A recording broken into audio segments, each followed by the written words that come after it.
तो नमस्कार मित्रों, इस समय हम लोग सामाजिक राजनीतिक दर्शन पर चर्चा कर रहे हैं। सामाजिक राजनीतिक दर्शन को समझने के क्रम में सबसे पहला काम हमने क्या किया?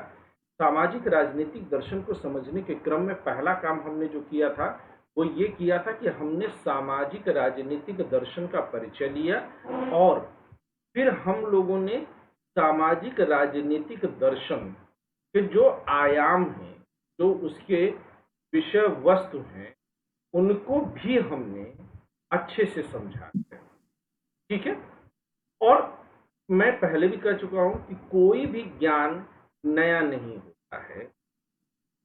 हम सब में समस्त ज्ञान, चाहे वो फिजिक्स हो, केमिस्ट्री हो, क्वांटम फिजिक्स हो, या कोई भी हो, वेद उपनिषद हो, कुरान हो, महाभारत हो, सब हम में पहले से मौजूद है।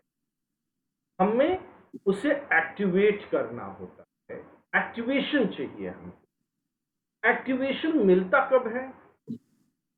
एक्टिवेशन तब मिलता है जब हम उसके बारे में चिंतन मनन करते हैं, जब हम उस पर चर्चा परिचर्चा करते हैं और हम ये कॉन्फिडेंस रखते हैं कि हमको आता है। आपने बहुत सारे लोगों को देखा होगा कि आप उनको किसी भी विषय पर बोलने के लिए कह दीजिए, आपके जानने में से कोई न कोई एक व्यक्ति ऐसा जरूर मिलेगा कि जिसे आप अगर ये कह दीजिए कि वह किसी भी विषय पर बात करे, वो बात कर ले जाएगा बड़ी आसानी से। रीजन ये है कि वह अपने आसपास की चीजों को माइन्यूटली वॉच करता है और उस पर जो है वह चर्चा परिचर्चा चिंतन मनन करता रहता है। कुछ लोग होते हैं कि जो न वॉच करते हैं न पढ़ते हैं और वो बोलते हैं, तो वो निरर्थक बात होती है, वो मन की बातें होती है। मन की नहीं, काम की बातें, ज्ञान की बातें हम लोग करेंगे यहाँ पर। आइए, आज का जो टॉपिक हम ले रहे हैं वो टॉपिक क्या है हमारा? आज का हमारा टॉपिक है परिवार। ठीक है। हमारा टॉपिक क्या हुआ? परिवार या फैमिली।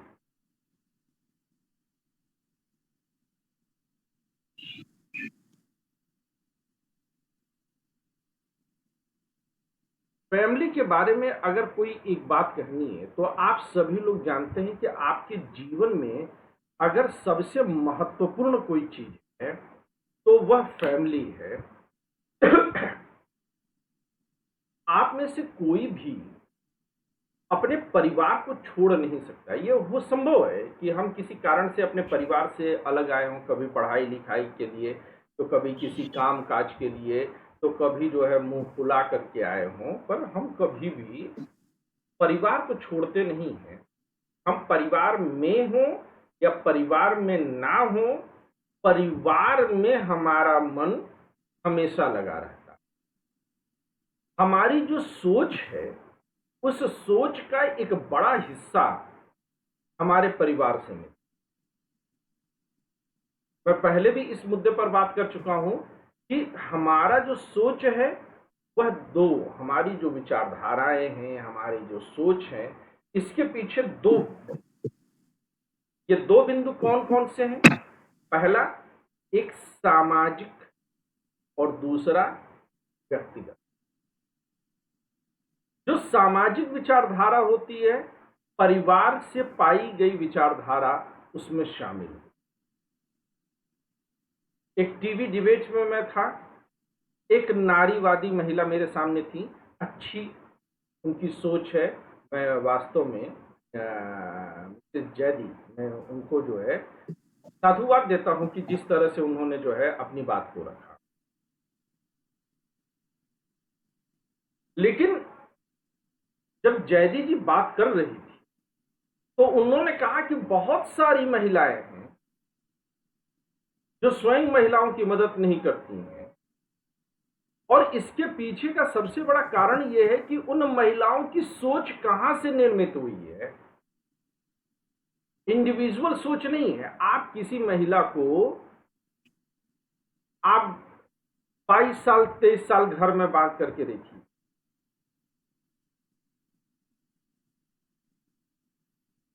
अगर आप 22 साल 23 साल तक घर में बांध करके रखते हैं तो वह दादी अम्मा जैसी बतियाना शुरू कर देगी,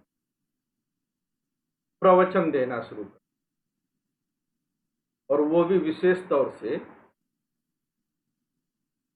अगर उसके लोसो चार्ट में डबल फाइव आता तब और खतरनाक कॉम्बिनेशन। लेकिन उसी महिला को, ये लोसो चार्ट और डबल फाइव आप लोग छोड़ दीजिए, समझते हैं, लेकिन उसी महिला को, उसी लड़की को आप एक्सपोजर दे दीजिए, जितना ज्यादा एक्सपोजर पाती चली जाएगी, आप उसे पढ़ने के लिए लखनऊ भेज दीजिए, दिल्ली भेज दीजिए, पुणे भेज दीजिए, थोड़ा बहुत विदेश भी घुमवा दीजिए, अब आप पाएंगे कि उसकी विचारधारा काफी उन्नत, काफी समुन्नत हो गई। और ऐसे क्यों हो जाता है?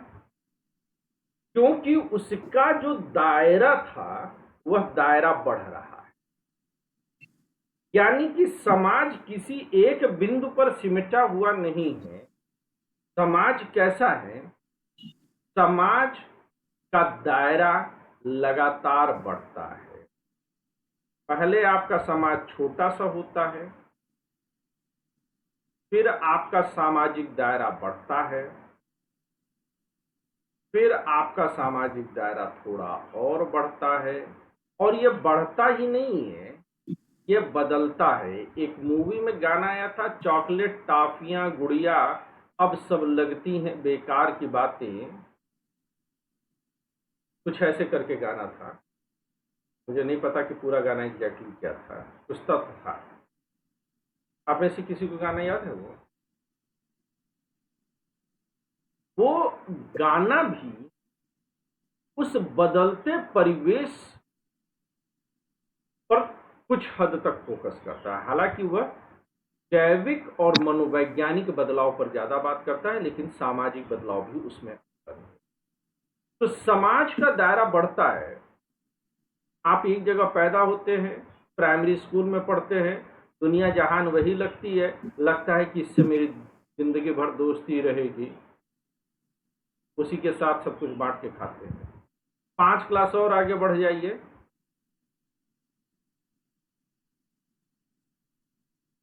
तो आपका दायरा और बढ़ता हुआ चलेगा। सर हम्म, सर इस हिसाब से कह सकते हैं कि समाज जो परिवर्तन के साथ परिवर्तनशील जो है वो इस प्रकार से है कि हम एक समाज को छोड़कर दूसरे की ओर आगे बढ़ते हैं या एक नहीं से नहीं दूसरे नहीं, समाज में देखिए, प्रवेश करते हैं। समाज कई आयामों में, कई दायरों में बढ़ता है। यह एक आयाम या एक दायरे पर नहीं है। आप समाज को सिर्फ छोड़ करके ही नहीं बढ़ रहे, जिस समाज में आप हैं वह समाज भी बदलता है। इसका सबसे अच्छा उदाहरण आपके माँ बाप हैं।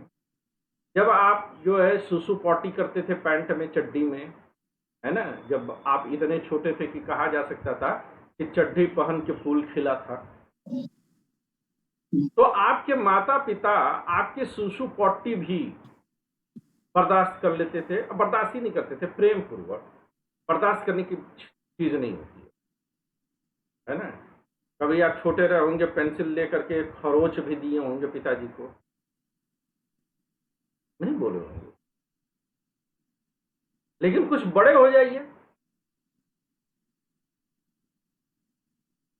तो जब आप कुछ बड़े हो जाएंगे तो क्या स्थिति बनेगी? कुछ बड़े होने के बाद बात बेबात आप कूट दिए जाएंगे। आपसे किसी प्रश्न का जवाब मांगा जाएगा, जवाब दे दिए तो 2 चप्पल पड़ेगा।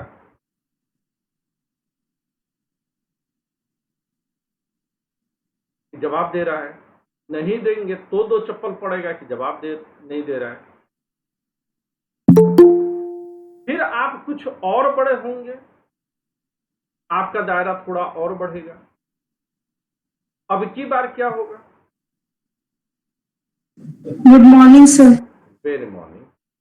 जब आप थोड़े और बढ़ेंगे तो क्या होगा? तब जाकर के आपका जो स्थिति परिस्थिति का परिवर्तन होगा कि अब पिताजी आपको मारना तो चाहेंगे लेकिन मारेंगे नहीं। अब आप ग्रेजुएट पोस्ट ग्रेजुएट हो गए और पिताजी आपके साथ सारी बातें शेयर करने। फिर आपके पिताजी बहुत बूढ़े हो जाएंगे और आप जो है काफी मेच्योर हो जाएंगे। समाज नहीं बदला है, सेम समाज में अभी भी आप हैं, लेकिन अब क्या होगा कि आपके पिताजी आपसे के ऊपर निर्भर हो जाए।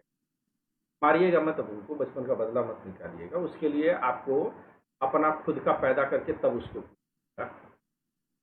ठीक है ना। तो समाज, वही समाज में भी परिवर्तन होता है और गुड मॉर्निंग।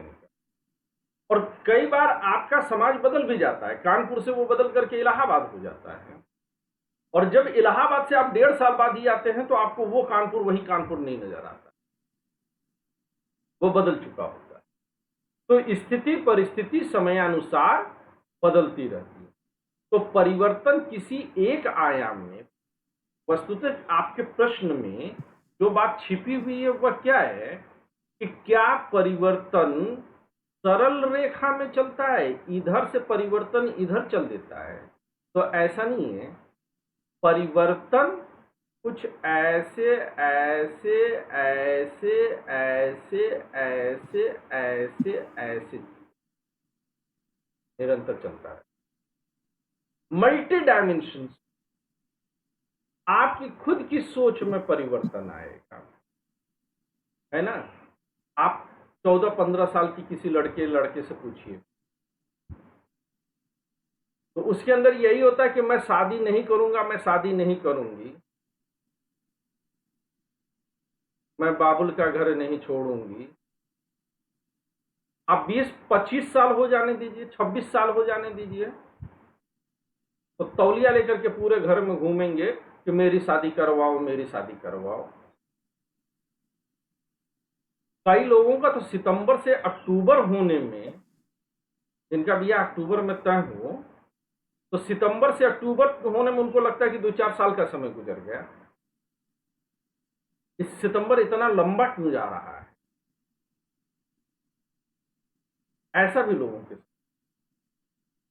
होता है कि नहीं होता है?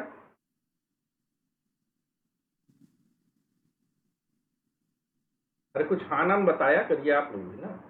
सर पता नहीं है ना सर। अरे नहीं, पास पड़ोस से कहीं से भी कोई अनुभव मिला हो, है अफसाना? आपका क्या मानना है? जी सर। आपका क्या मानना है कि मान लीजिए कि किसी व्यक्ति की शादी अक्टूबर में तय हो, तो सितंबर का महीना उसे नहीं लगता कि 4-6 महीने का हो गया है, साल 2 साल समय हो गया है, गुजर ही नहीं रहा है? डिपेंड करता है कि जिसका शादी है वो करना चाह रहा है कि नहीं चाह रहा है। अगर वो अगर जिसका शादी है वो बहुत बेताब है अंदर से करने के लिए, तो उसके लिए बहुत लंबा समय लगेगा, वो 2 महीना 3 महीना का। लेकिन वैसे इस बार सितंबर कितने दिनों का?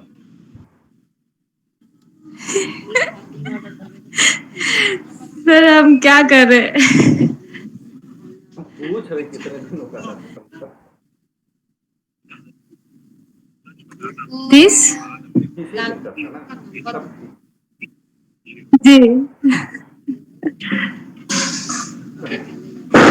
तो जो परिवर्तन हुआ, वो परिवर्तन क्या है? वो बहुआयामी है, मल्टी डायमेंशन।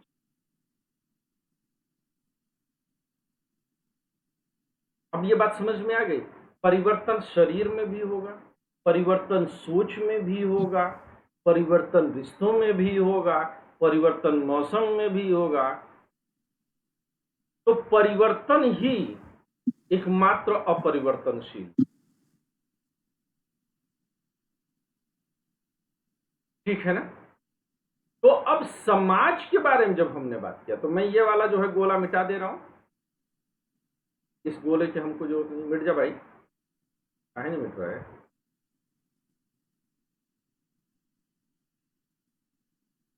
तो उठ ही नहीं रहा, नाराज हो गया, चलो कोई बात नहीं, तो हम इसको ऐसे काट देते। ठीक, तो अब ये अगर हमारा समाज है तो परिवार क्या होगा? परिवार यहाँ कहीं, ये क्या है, यह बिंदु क्या है, यह परिवार है, परिवार। है ना? यानी कि परिवार को हम क्या कर सकते हैं कि परिवार समाज की बुनियादी इकाई है।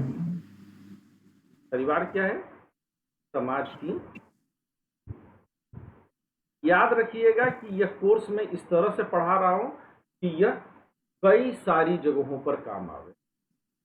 एक कोचिंग का एड में देखा था बुक फेयर में, उन्होंने लगा रखा था कि पढ़ें वही जो एग्जाम में आवे। मतलब मास्टर साहब ये कहने की कोशिश कर रहे थे कि उनको पता है कि एग्जाम में का आवेगा। भाई सिलेबस दिया और सिलेबस में भी वो ये कहते हैं कि ये मोटा खाका है, अंदर क्या क्या आएगा नहीं पता। तो कैसे मास्टर साहब? तो ज्यादा वाइड रेंज में कॉन्सेप्चुअल लेवल पर पढ़िए, है ना। वरना उस कोचिंग से मैं बता सकता हूँ कि जिस कोचिंग में थे कि पिछले 5 सालों में उनके यहाँ से एक को रिजल्ट न निकला होगा, क्योंकि कॉन्सेप्टें गलत हैं। तो ये बहुत वाइड रेंज में पढ़ेंगे जो अलग अलग कई पेपर्स में काम आएंगे। तो परिवार क्या है? सभी समाज की बुनियादी इकाई है। परिवार क्या है? समाज की बुनियादी इकाई। परिवार को हम ये भी कह सकते हैं, मैं ऐसे भी कह सकता हूं कि यह सभी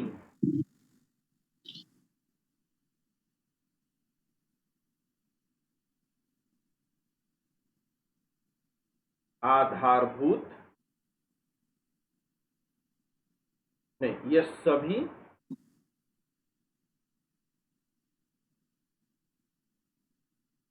क्या मिल रहा भाई परमानेंट। ओहो, ये बात एक मिनट, मैं कहूँ आज ये मिट क्यों, इरेज क्यों? ये इरेज इसलिए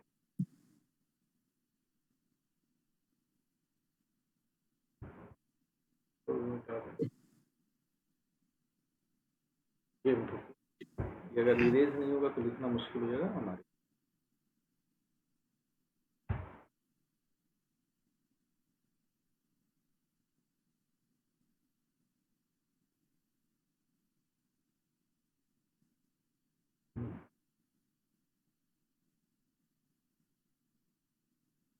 चलिए यहां से हम लोग फिर से जो है बना लेते हैं।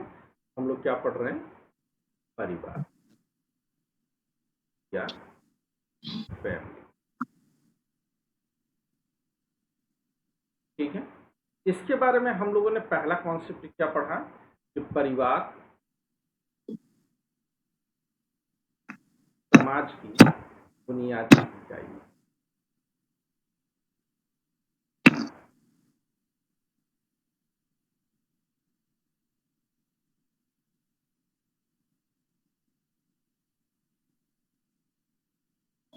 परिवार समाज की बुनियाद। दूसरा पॉइंट क्या है? यह सभी संस्थाओं की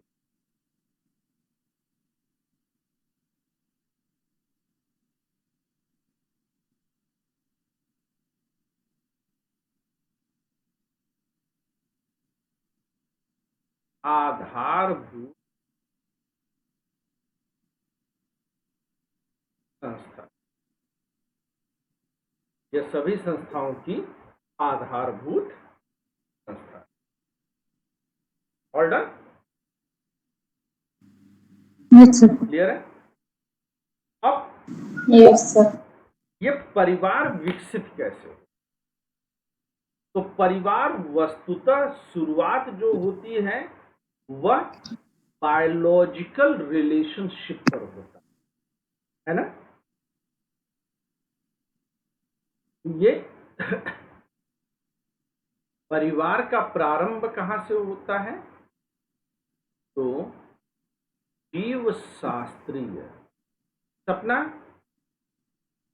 आप बताइए कि इस लाइन का मतलब क्या होगा अगर मैं कहूं कि यह जीव शास्त्रीय संबंधों पर आधारित।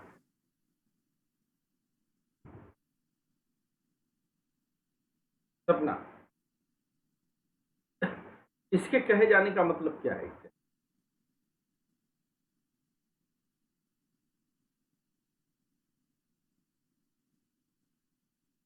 सर परिवार पूछे ना, परिवार जीव। हाँ, परिवार का प्रारंभ जीव शास्त्रीय संबंध है। इस लाइन का मतलब क्या होगा?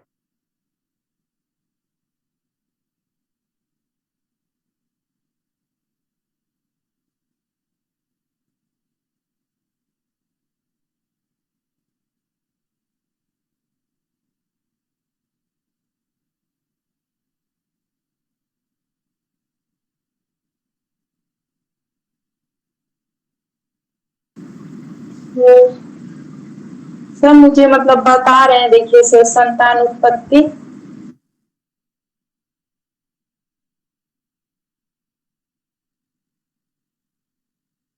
तुम्हारे परिवार में तुम्हारी बहन आती है? हाँ तुम्हारे परिवार में तुम्हारी बहन आती है? हाँ, बहन आती है। बहन भाई मतलब जितने भी जीव हैं तुम्हारी सब। उत्पत्ति जितने जीव हैं सब, तो तुम्हारे परिवार अरे में अगर जीव मतलब तुम्हारे परिवार में मान लो भैंस है तो वो तुम्हारे परिवार में आ जाएगी। सर है नहीं ना, जीव से मतलब ह्यूमन से है मतलब। ये जो जीव बगल में बोल रहा है, हाँ अनिका, सर बायोलॉजिकल रिलेशनशिप। इतनी विद्वान हो तुम, हिंदी को अंग्रेजी में बोल दी, हम सभी लोग धन्य हो गए। सर तो आप क्या सीधे किसका ऑक्सफोर्ड चले जाएं। सर आप मीनिंग ही तो पूछ रहे हो उसका। तो अंग्रेजी में बता देने पर मीनिंग निकल आती है। सर मतलब कि जो जैसे बहन भाई है तो उनका बायोलॉजिकल रिलेशनशिप होता है ना आपस में, बहन भाई वो नहीं होता, बहन भाई होता एक है। एक ही माता पिता से उत्पन्न होते हैं। हाँ, मतलब कि एक सर दूसरे के आनुवांश। जीन की कह सकते हैं, या फिर ये कह सकते हैं कि वह एक ही जो है बायोलॉजिकल फैमिली से, मतलब कि वह ऐसा नहीं हो सकता कि आप किसी को जो है कुत्ता बिल्ली लेकर के आए और कहिए कि ये आपके परिवार का सदस्य। पर तो जब पति पत्नी साथ में होते हैं तब भी वह एक जीव शास्त्रीय संबंध ही हो, है ना? तो सिर्फ पैदा करना ही जीव शास्त्र नहीं है, एक दूसरे के ऊपर परस्पर निर्भरता और सहभागिता का होना भी परिवार है। वरना सपना का देवर सपना के परिवार में कभी आएगा ही नहीं। और मान लीजिए कि सपना कहे कि नहीं नहीं हमारा पति के परिवार में तो आ जाएगी, पति का परिवार मेरा परिवार है, तो सपना की देवरानी भी उसी परिवार का सदस्य। तो परिवार जब जीव शास्त्र बात करता है तो जीव शास्त्र क्या केवल बच्चे पैदा करने के लिए है? नहीं सर। जीव शास्त्र सिर्फ बच्चे पैदा करने के लिए नहीं है, जीव शास्त्र के भी अपने कई आयाम, इसमें से कि ब्लड रिलेशन का होना, परस्पर सहभागिता का होना, ऐसी कई सारी चीजें जो है उन्हें एक परिवार का सदस्य बनाती है। लेकिन निसंदेह ब्लड रिलेशन इसमें सबसे तगड़ा, ब्लड रिलेशन और विवाह इसमें सबसे मजबूत। बाकी कोई भी परिवार जैसा होगा वह परिवार नहीं। ये बात समझ में आ रही है सबके? जी सर। तो परिवार एक जीव शास्त्रीय संबंध को मान्यता देता है। यह पश्चिम की अवधारणा है, ये बात और याद रखिए। पूरब में ऐसा नहीं है। पूर्व में एक गुरु के लिए उसका शिष्य उसका परिवार है, पश्चिम में नहीं है। पश्चिम में गुरु के लिए उसका शिष्य एक अवसर है, वो पैसा देगा, वो पढ़ाएगा। लेकिन भारत में ऐसा नहीं है। भारत में गुरु शिष्य का संबंध पैसे से नहीं जुड़ता है। तो भारत में परिवार की अवधारणा जीव शास्त्रीय अवधारणा से कहीं आगे मनोवैज्ञानिक और आध्यात्मिक स्तर तक जाता है। जाता है कि नहीं जाता है? जी सर। ठीक है ना?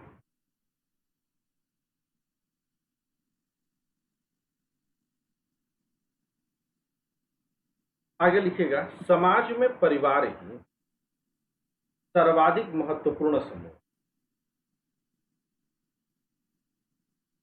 समाज में परिवार ही सर्वाधिक महत्वपूर्ण समूह है। प्रत्येक मनुष्य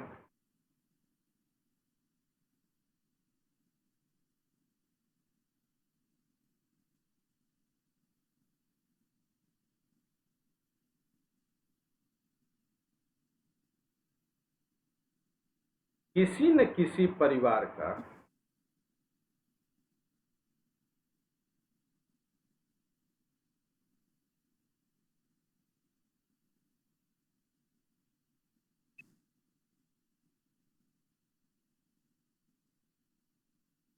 रहा है और है भी।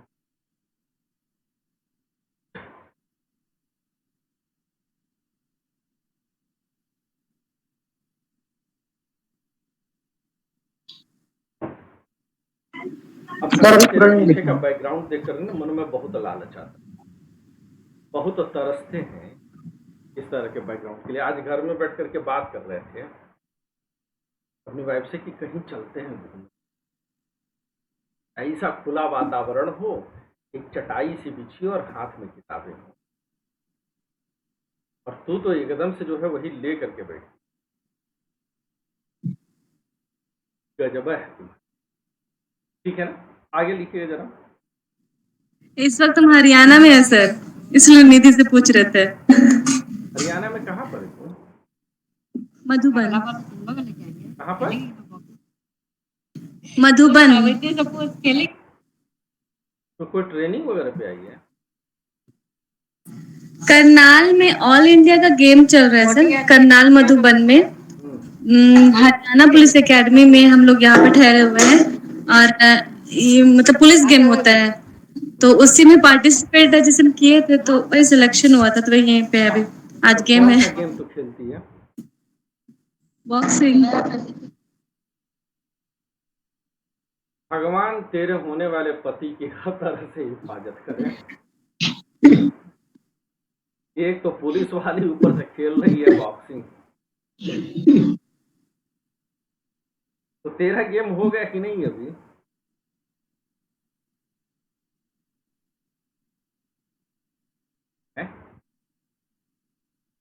सॉरी, क्या बोले सर? तेरा गेम हो गया कि नहीं हुआ अभी? नहीं हुआ, आज ही से है। आज ओपनिंग था, तो नाश्ता के लिए बैठे हो मेज पे। उसके बाद नाश्ता हो चुका है वैसे, फिर यहीं से बोला गया कि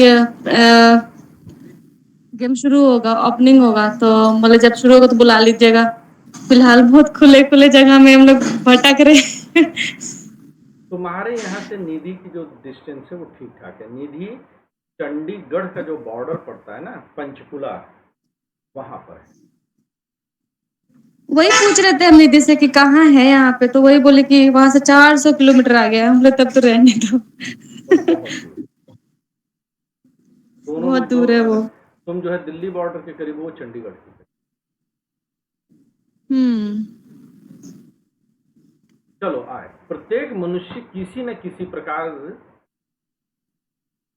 किसी न किसी परिवार का सदस्य,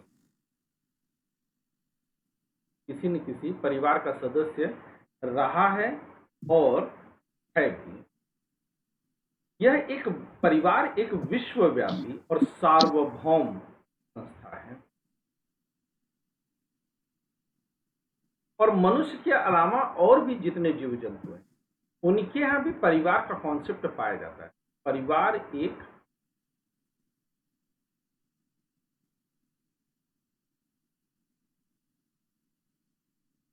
विश्वव्यापी एवं सार्वभौम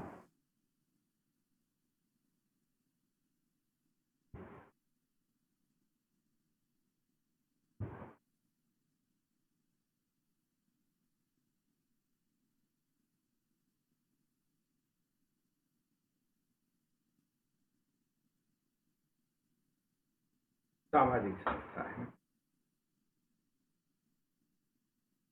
परिवार के स्वरूप में, आगे लिखिएगा, परिवार के स्वरूप में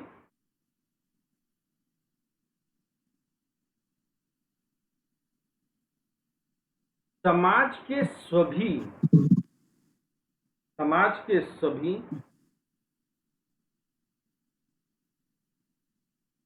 संस्थाओं का स्वरूप निहित है।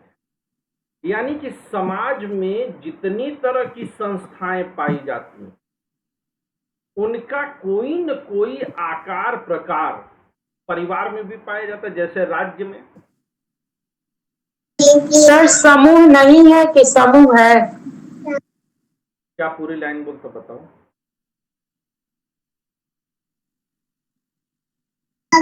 परिवार एक समाज के सभी संस्थाओं का समूह तो नहीं है कि है? नहीं, हमने ये नहीं बोला। हमने बोला कि परिवार के स्वरूप में समाज की सभी संस्थाओं का स्वरूप निहित है।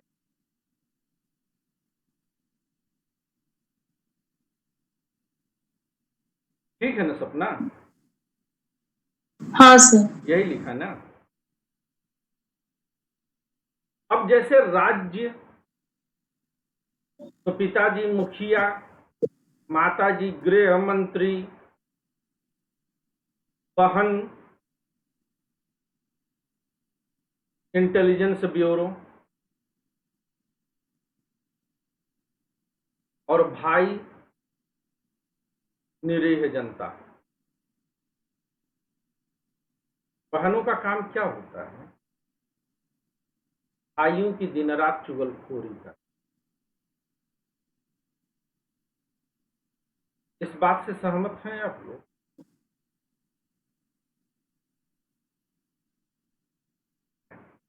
अंदर से मन कर रहा है कि हाँ हिला देना, पर ऊपर से लग रहा है कि स्वीकार कैसे करें। ठीक है ना अफसाना? दंड का भी प्रावधान है तो पुरस्कार का भी प्रावधान है।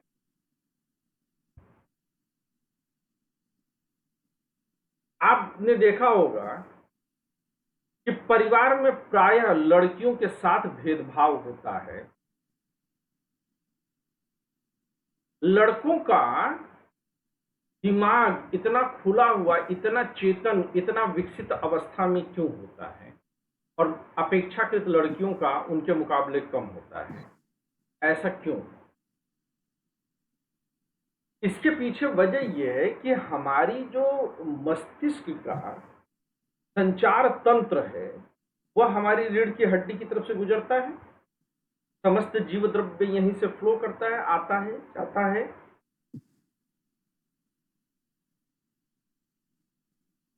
तो समस्त अगर इसको अच्छे से खोल दिया जाए, इस ब्रह्मरंध्र को खोल दिया जाए, तो दिमाग को विकसित होने में समय नहीं लगेगा। और ईश्वर ने एक पिता को अद्भुत शक्ति दी है इस ब्रह्मरंध्र को खोलने में, और पिता उस शक्ति का प्रयोग केवल पुत्रों के संदर्भ में करता है, पुत्रियों के संदर्भ में नहीं करता है। इसलिए लड़कियां प्रायः दिमागी तौर पर पिछड़ जाती हैं। वह शक्ति कौन सी जिसके जरिए पिता ऐसा कर देता है? वह शक्ति है पिता की पुरानी रबर की चप्पल। जब वह सावन की घटाओं की तरह लहराती हुई, बलखाती हुई झूम करके पेटों की नंगी पीठ पर चपाट चपाट धपाट धपाट पड़ती है, तो ऊपर से नीचे तक जितने भी ब्रह्मरंध्र होते हैं, जितने भी ईड़ा पिंगला और सुषुम्ना होती है, सब खुल जाती है और चेतना का अद्भुत विस्तार हो उठता है। और लड़कियों के साथ इस मामले में सदैव से भेदभाव किया। लड़कियों के पिछड़ेपन का एक बहुत बड़ा कारण इस ब्रह्मरंध्र का न खुलना। और अगर आपको लगता है कि आपके साथ भेदभाव किया गया है, तो आप लोग अपने घरों में आज अभी इसी समय से आंदोलनरत हो जाए, और जब तक यह प्रसाद आपको प्राप्त न हो जाए तब तक आप संघर्ष करते रहिए।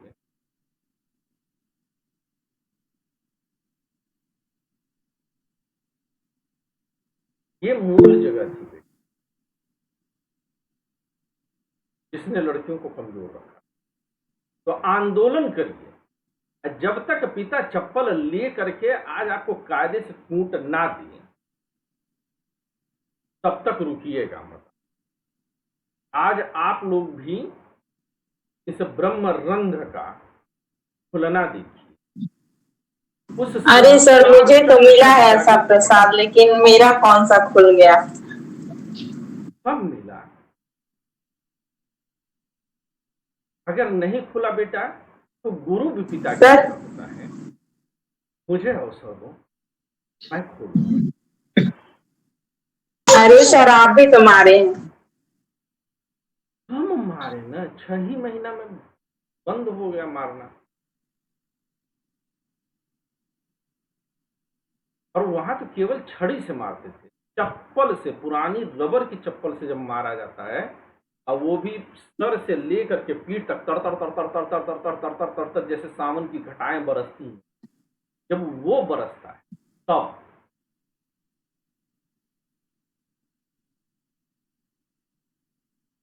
ये अद्भुत चमत्कारिक कार्य हो। आप लोग इसके लिए मेरी सलाह, कोशिश जरूर करिए, ठीक है ना। नारीवाद तब तक अधूरा है जब तक कि आप पुरुषों के बराबर हक ना पा जाइए, ठीक है ना। और जिसको भी लगता है कि नहीं मिल पा रहा है, मैं उसकी सहायता करने के लिए तत्पर हूं। मेरे पास 2-3 जोड़ी चप्पलें हैं,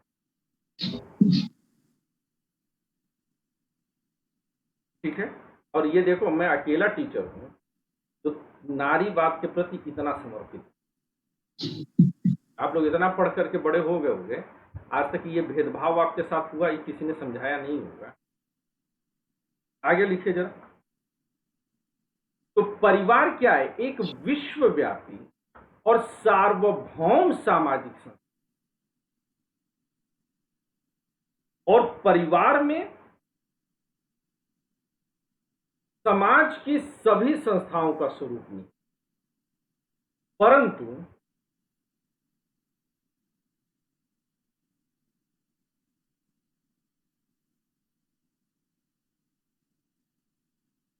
परिवार में कुछ ऐसे गुण भी हैं, परंतु परिवार में कुछ ऐसे गुण भी हैं जो कि अन्य संस्थाओं में नहीं पाए जाते। परंतु परिवार में कुछ ऐसे भी गुण हैं जो अन्य संस्थाओं में नहीं पाए जाते। कैसे?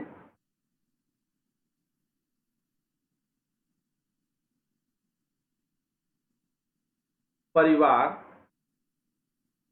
निर्विवाद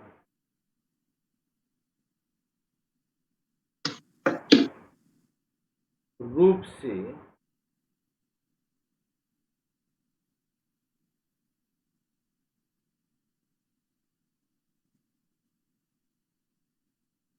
एक प्राकृतिक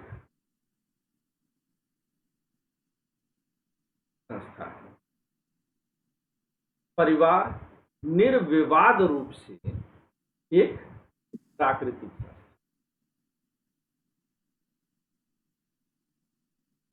सर, इस लाइन को थोड़ा एक्सप्लेन कर दीजिए। प्रकृति ने परिवार को बनाया। एक परिवार में माँ बाप, बेटे, दादा दादी, चाचा चाची, भाई बहन, औलाद, पोता पोती अगर रहते हैं तो यह प्रकृति ने इसको डेवलप। इसीलिए अगर आप देखिए तो समाज के, प्रकृति के लगभग सभी प्राणियों में परिवार का कॉन्सेप्ट थोड़ा बहुत तो पाया ही जाता। पाया जाता कि नहीं पाया जाता है? थोड़ा बहुत, किसी में कम तो किसी में ज्यादा पाया जाता है, लेकिन परिवार होता अवश्य। परंतु इसके विपरीत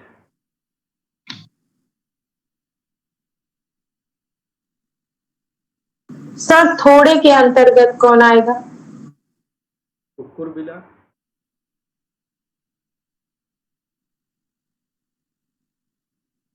अब क्या ये हम कह सकते हैं कि उनके यहाँ भी भाई बहन का कॉन्सेप्ट होगा? आपके यहाँ जो है एक जो कुतिया है वो 4-5 पिल्लों को जन्म दे दे, वो बड़े हो जाए, उसमें भाई बहन हो, तो शुरू में तो वो एक दूसरे के साथ रहेंगे, खेलेंगे, एक दूसरे की केयर करेंगे, लेकिन जैसे ही वो यौवन की दहलीज पर कदम रखेंगे तो क्या वो राखी बांधेंगे या फिर वो वासना के शिकार हो जाएंगे?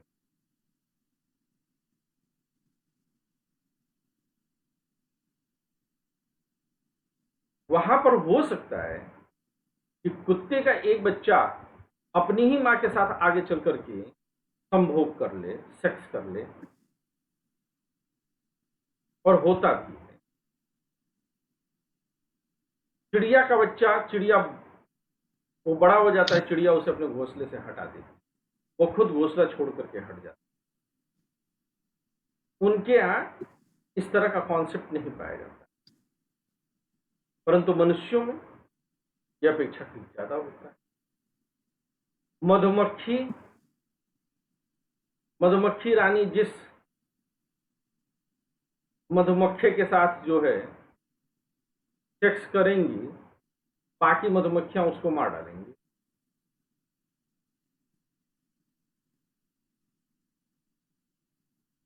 तो हमारे परिवार से उनके परिवार का कॉन्सेप्ट अलग है, लेकिन परिवार तो है। हाँ सर, परिवार में ये कह सकते हैं कि परिवार में भी जो कहते हैं कि परिवार की बेसिक इकाई विवाह है, वो अंतिम सत्य नहीं है फिर सर? परिवार की इकाई विवाह नहीं, विवाह एक प्राकृतिक चीज नहीं है। हो सकता है कि मेरी ये बात कंट्रोवर्शियल लगे, लेकिन विवाह प्राकृतिक नहीं। अगर प्राकृतिक होता तो सभी समाजों में हुआ था। अब वहीं पर इस्लाम और क्रिश्चियनिटी में उठा करके देख लीजिए तो विवाह क्या है? एक कॉन्ट्रैक्ट है, साथ रहने के लिए, एक दूसरे की आवश्यकताओं की पूर्ति के लिए। तो कॉन्ट्रैक्ट है तो कॉन्ट्रैक्ट तोड़ करके अलग हो सकते हैं। प्रकृति ने जो चीजें बनाई उसको आप तोड़ करके अलग नहीं हो सकते। प्रकृति ने अगर ब्लड रिलेशन बनाया तो उस ब्लड रिलेशन को आप तोड़ करके अलग नहीं हो सकते।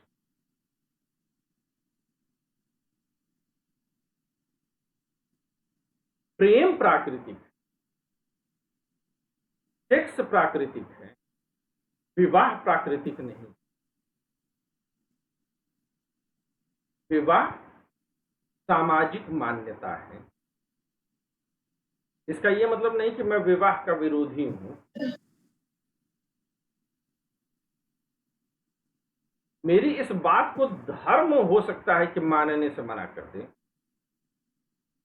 परंतु यह भी महत्वपूर्ण है कि मैं धर्मशास्त्र तो नहीं पढ़ा रहा हूं।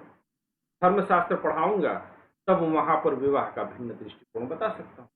यहां पर अगर प्राकृतिक और अप्राकृतिक के संदर्भ में बात करें तो विवाह एक प्राकृतिक संस्था बिल्कुल नहीं।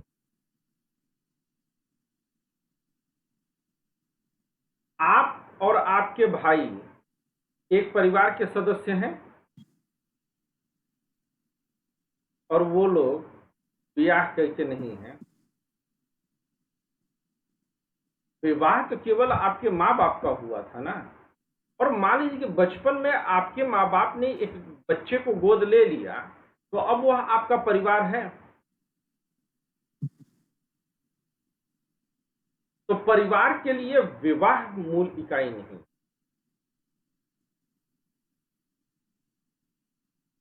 परस्पर अन्योन्याश्रयता का संबंध, एक दूसरे के प्रति कमिटमेंट, यह परिवार है। ब्लड रिलेशन इसकी सबसे प्रमुख अवधारणा। लेकिन अगर ब्लड रिलेशन ही प्रमुख अवधारणा होती तो फिर मियां बीवी पति पत्नी न हो सकते।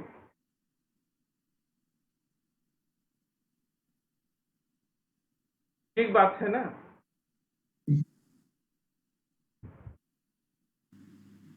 और जब जब मियां बीवी के बारे में सोच रहे हैं, हमें अफसाना ही याद आ रहे हैं। इनका बॉक्सिंग याद आ रहा है। एक तो पुलिस वाली, ऊपर से बॉक्सिंग। अल्लाह किसी का खैर करे। सिर्फ गेम है सर। गेम तो बेटा बहुत सारा हो सकता था। दौड़ना वाला भी गेम हो सकता था, हाई जंप भी गेम हो सकता था। बॉक्सिंग ही क्यों है? भगवान किसी के ऊपर तो तरस खाए। सर क्या इनके पति के ऊपर फिर हो सकेगा कि ये डोमेस्टिक वायलेंस केस कर सकते हैं या नहीं कर सकेंगे फिर? भारत में जो डोमेस्टिक वायलेंस की परिभाषा है वह केवल महिलाओं के पक्ष में है।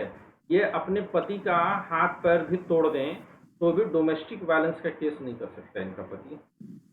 अन्य धाराओं में केस दर्ज होगा। हम ऐसा क्यों करेंगे? है? क्या करो बेटा? हम ऐसा क्यों करेंगे? ये तो तुम बताओगे ना। हम मतलब वो पैर हाथ क्यों तोड़ेंगे उनका? हम बताएंगे तब तुम करोगी ऐसा। जब तुम्हें करना होगा तो कर दोगी। हम इसको ऐसे भी तो लग सकते हैं कि अपने बचाव के लिए इस गुण का इस्तेमाल करें। अब बचाव कब होगा इसकी क्या परिभाषा?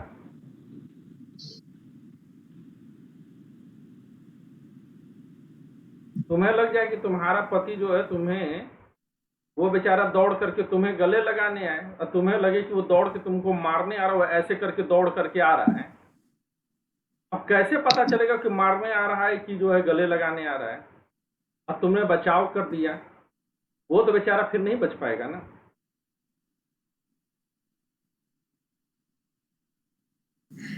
भाप लेना है सिचुएशन को कि क्या है, उसके बाद ही कोई एक्शन होगा।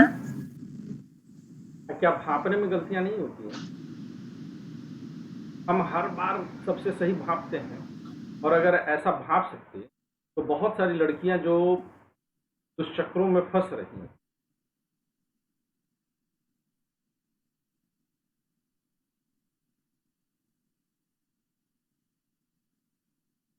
नसीम बाबू को आज का वीडियो दिखा जरूर देना। वो हाथ में एक सफेद रुमाल लेकर के ही घर में प्रवेश करें खिलाते हुए। ठीक है ना? उनको पता है, वो भी आना चाह रहे हैं, बोल रहे हम भी बॉक्सिंग करेंगे, हम तो दोनों लड़ेंगे। उनके बस की बात नहीं है बॉक्सिंग बेटा। उनसे तुम 2 बाल्टी पानी उठवा दो, देखो बैठ जाए। वो सुकुमार इंसान है। जोश जोश में जो है भले बोल जाए, लेकिन बॉक्सिंग उनके बस की बात नहीं है। वैसे तुम्हें अफसाना एक और तरीका हम बता सकते हैं जो प्रीति अपनाती है। जिस दिन उसको बदला निकालना होता है बताइए। ना, वो पोछा थोड़ा गीला लगाती है, उसमें थोड़ा तेल डाल देती है और फिर अपने पति को बुलाती है, जल्दी आओ जल्दी आओ जल्दी आओ जल्दी आओ। नहीं सर, ये तो ज्यादा हो जाएगा, इससे पैर हाथ टूट जाएगा, फिर ये तो ठीक नहीं है। इसमें पैर नहीं फिर हमें को मेहनत करना पड़ेगा ना। तो फिर उसके माँ बाप के घर पे बेड पे बिठा। अच्छा चलो अब यहाँ पे आते नहीं, फिर हमें बेटा खिलाना पड़ेगा फिर। निर्विवाद रूप से यह एक प्राकृतिक संस्था है, परंतु इसके आगे लिखेगा परंतु हम अन्य संस्थाओं के संदर्भ में यह नहीं कर सकते।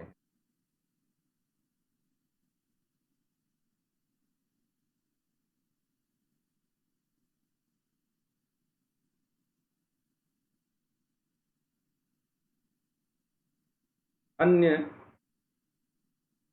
संस्थाओं के संदर्भ में हम ऐसा नहीं कर सकते। जैसे राज्य, तो ज्यादातर विद्वानों ने यही माना है कि राज्य एक प्राकृतिक संस्था नहीं है। जैसे पुलिस दल, अब यह भी एक संस्था है, लेकिन पुलिस दल को आप प्राकृतिक संस्था तो नहीं कह सकते। जैसे स्कूल, स्कूल भी एक संस्था है। क्या स्कूल एक प्राकृतिक संस्था है? बिल्कुल नहीं। तो संस्थाएं अलग अलग तरीके से कई प्रकार की हो सकती, और हर संस्था एक भिन्न रूपी है। पैरा चेंज करके लिखिएगा जरा।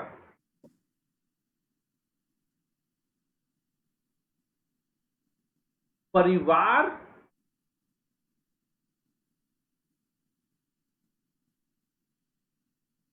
शब्द आंग्ल भाषा के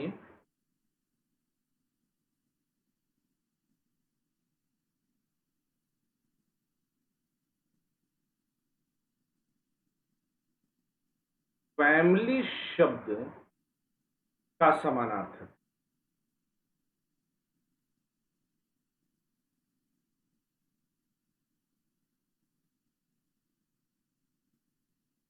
फैमिली शब्द का समानार्थक। अब फैमिली जो है ये कहां से आया है? तो यह लैटिन भाषा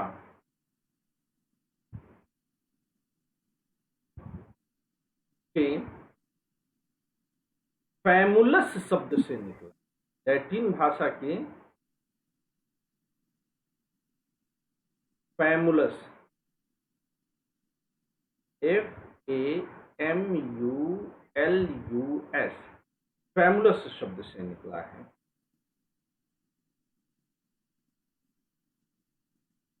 फैमुलस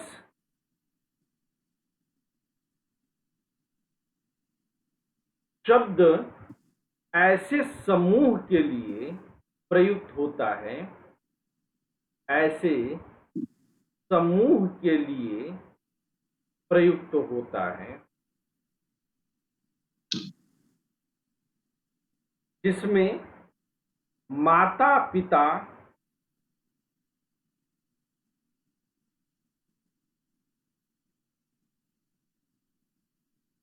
बच्चे, नौकर और दास आते हैं। तो जो ग्रीक था उसमें जो है ये सब के सब शामिल थे। ग्रीक में इस शब्द में ये सब के सब शामिल थे, लेकिन धीरे धीरे इस कॉन्सेप्ट में परिवर्तन हुआ और नौकर और दास इससे बाहर हो गए।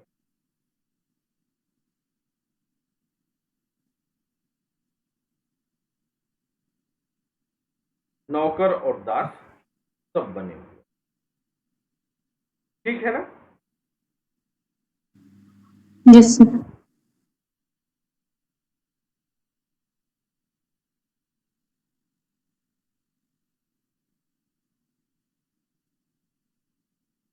हाँ।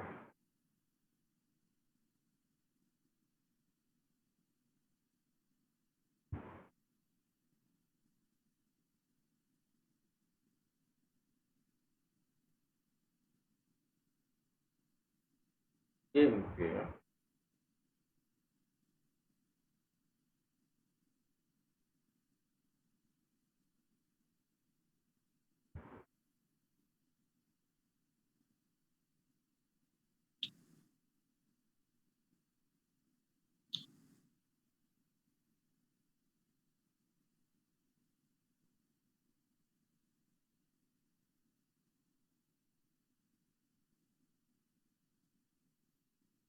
चलिए,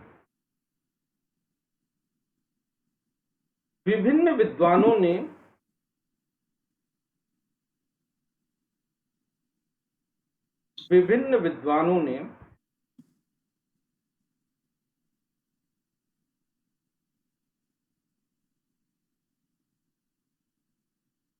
परिवार को पृथक पृथक ढंग से परिभाषित,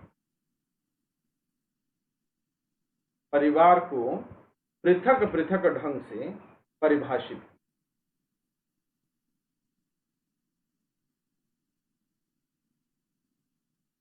अब पैरा चेंज करिएगा।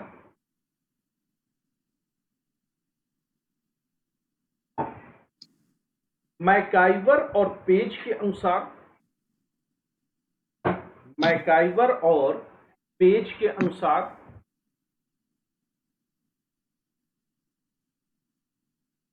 मैं नाम लिख दे रहा हूं, मैकाइवर और पेज, ये दोनों विचारक हैं, दार्शनिक। तो मैकाइवर और पेज के अनुसार परिवार क्या है? तो सामाजिक संस्था। सामाजिक संस्था, लेकिन किस प्रकार का संस्था, उस पर बात करते हैं। पर्याप्त निश्चित यौन संबंध पर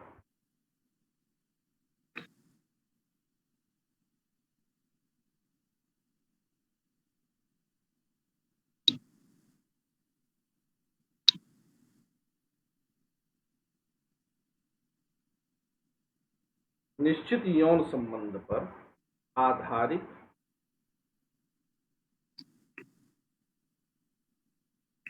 एक ऐसा समूह है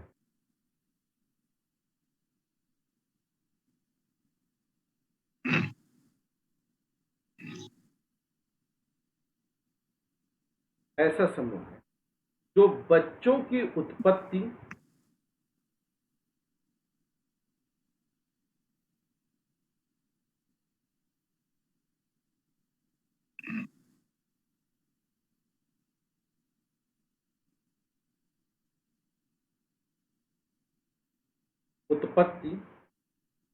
एवं पालन पोषण की व्यवस्था।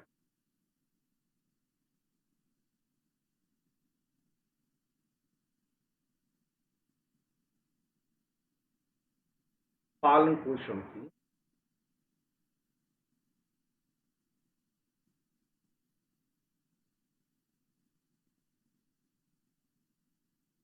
व्यवस्था कर। अब देखिए, इसमें आपका टारगेट कहां होना है? पहला, परिवार के लिए पर्याप्त निश्चित यौन संबंध होना, यानी कि विवाह शब्द का प्रयोग नहीं कर रहे हैं, है ना।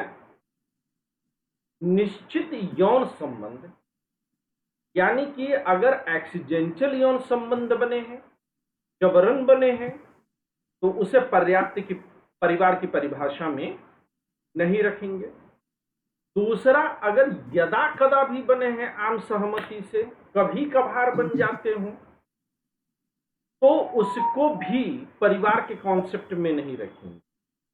कितना होना चाहिए? यह पर्याप्त मात्रा में होना चाहिए। एक लीगल, जैसे ये अप्सरा नहीं है, अगर लीगल केस भी माना जाए तो लीगल केस में अगर दो लोगों के बीच में विवाह हुआ है, लेकिन विवाह के बाद उनके बीच में कभी यौन संबंध नहीं बने हैं, सेक्स नहीं हुआ है,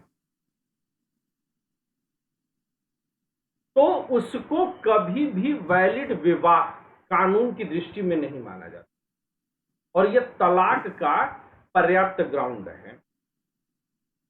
इसी प्रकार से तलाक के जो ग्राउंड भारत में माने गए हैं कि अगर पति पत्नी में नॉर्मल रूप से जो है यौन संबंध न बने, और यौन संबंध का मतलब इंटरकोर्स का होता है, यानी कि लिंग प्रवेश को कहते। यौन संबंध कई तरीके से बन सकते। अगर पति पत्नी में से कोई एक इसको डिनाई कर दे तो इसको मानसिक उत्पीड़न का कारक माना जाता है, और यह ग्राउंड माना गया है डिवोर्स का। तो यहां पर जो शब्द अब दिया गया है कि पर्याप्त निश्चित यौन संबंध। क्या वह क्लियर हो रहा है?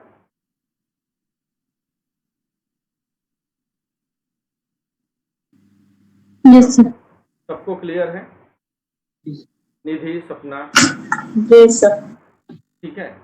और अब केवल यौन संबंध तक ही शामिल नहीं है। देखिए, ये तो लीगल हो गया, लीगैलिटी दी गई, और मैं इसको आपका जो वर्तमान कानून उसके संदर्भ में बता रहा हूं। याद रखिएगा कि यूपीएससी जिस नए पैटर्न पर जा रहा है वहां पर सामान्य कानून से संबंधित प्रश्न भी पूछे जा रहे हैं। आपसे धारा नहीं पूछा जाएगा, लेकिन अवधारणा पूछा जा रहा है।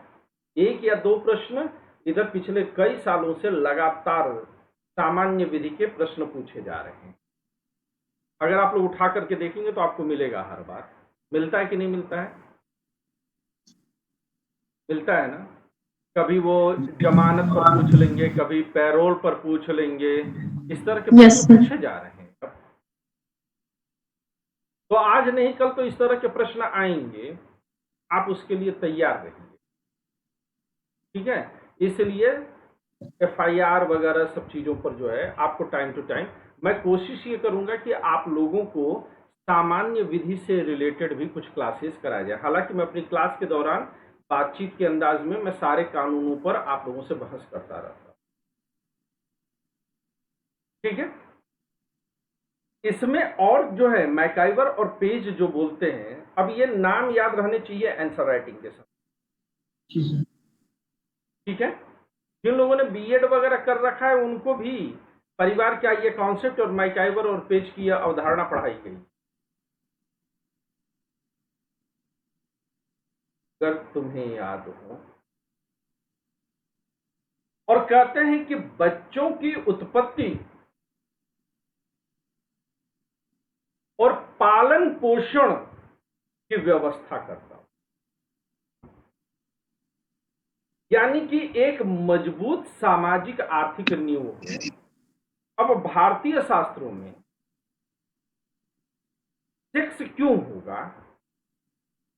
तो भारतीय शास्त्र में सेक्स सिर्फ आनंद के लिए नहीं हो सकता है, इसको बहुत नीच कर्म माना गया है कि अगर केवल मजा लेने के लिए आप सेक्स कर रहे हैं, भले पति पत्नी क्यों न हो आप। हमारे उपनिषदों में भी इसका वर्णन है, पुराणों में भी है, स्मृतियों में भी है। तो फिर सेक्स होना क्यों चाहिए? तो सेक्स संतान उत्पत्ति और पितृ ऋण से मुक्ति के लिए होना। लेकिन केवल बच्चा पैदा कर देने से परिवार नहीं बनेगा, उनके पालन पोषण की भी उचित व्यवस्था होनी चाहिए।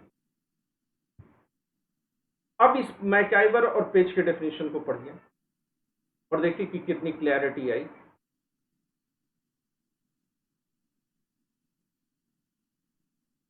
क्लैरिटी आई क्या? पढ़ के बताइए, क्लैरिटी आई क्या सभी लोग? जी sir. Yes sir. Anika, Anoop, अब जरा मर्डाक के अनुसार, मर्डाक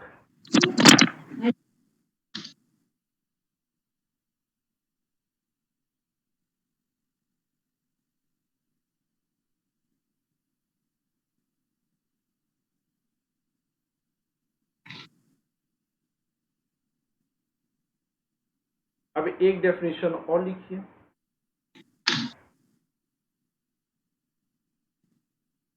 पर यहां से हम लोग कल चर्चा करेंगे, आज के लिए क्लास को यहां पर रोक रहे हैं। सभी लोगों से गुजारिश है 10:30 बजे एग्जैक्ट क्लास में आ जाइए, और अगर मैं किसी कारण से भी लेट हो रहा हूं तो मैं क्लास ऑन कर दूंगा, आप लोग चर्चा परिचर्चा में लग जाइए, आपस में बात करिए। क्लास 10:30 बजे शुरू करनी है। हाँ अनु बोलो बेटा। सर ये इस क्लास की वीडियो अपलोड करते हो आप यूट्यूब पर इस टाइम? आज हो जाएगा। और हिस्ट्री का सर? हिस्ट्री के पहले से रिकॉर्डेड वीडियो हैं मेरे, उन्हीं को देख लो। ठीक है सर। दोबारा लोड करने का क्या फायदा? ठीक है ना? जी सर, जी। बाय।